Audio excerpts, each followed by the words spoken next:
Follow nyo kami sa internet. Thank you po so much. Internet! Thank you po. Tama. Ang cute nyo. Tsaka, congratulations, Ivy of Spades.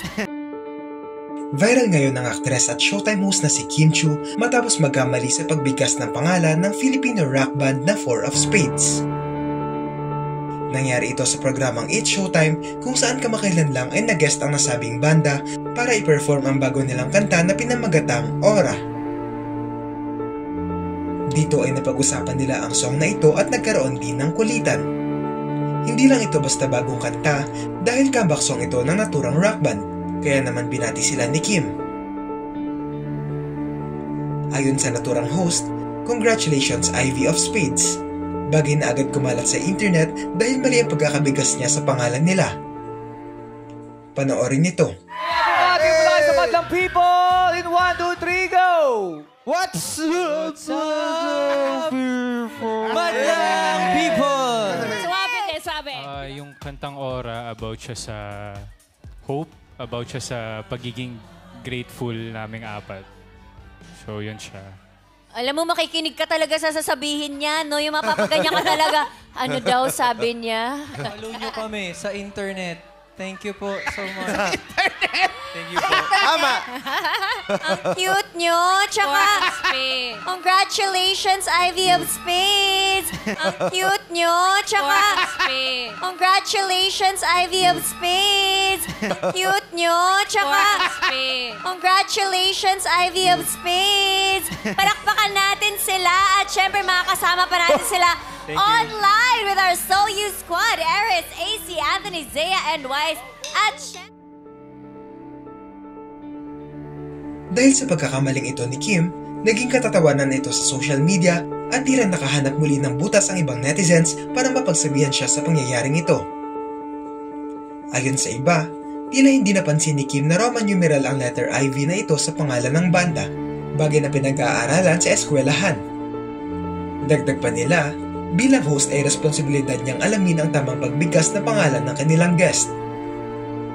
May mga nadismaya rin dahil wala man lang ibang host na sumingit para isalba siya.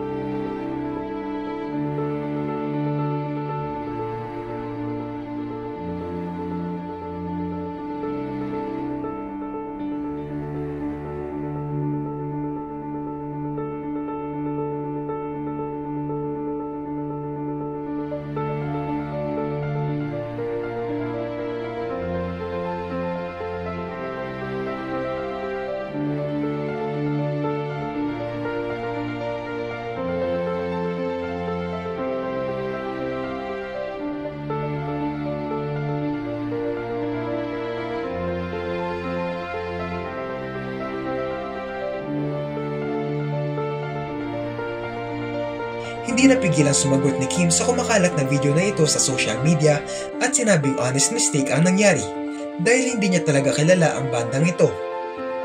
Dagdag pa niya, may mas maraming problema ang bansa at maging mga pansariling problema nila na kailangang harapin kaysa pagtuunan ng pansin ang maliit na bagay tulad nito. Panapos niya, pare-pareho tayong lumaban ng patas at maging mabait.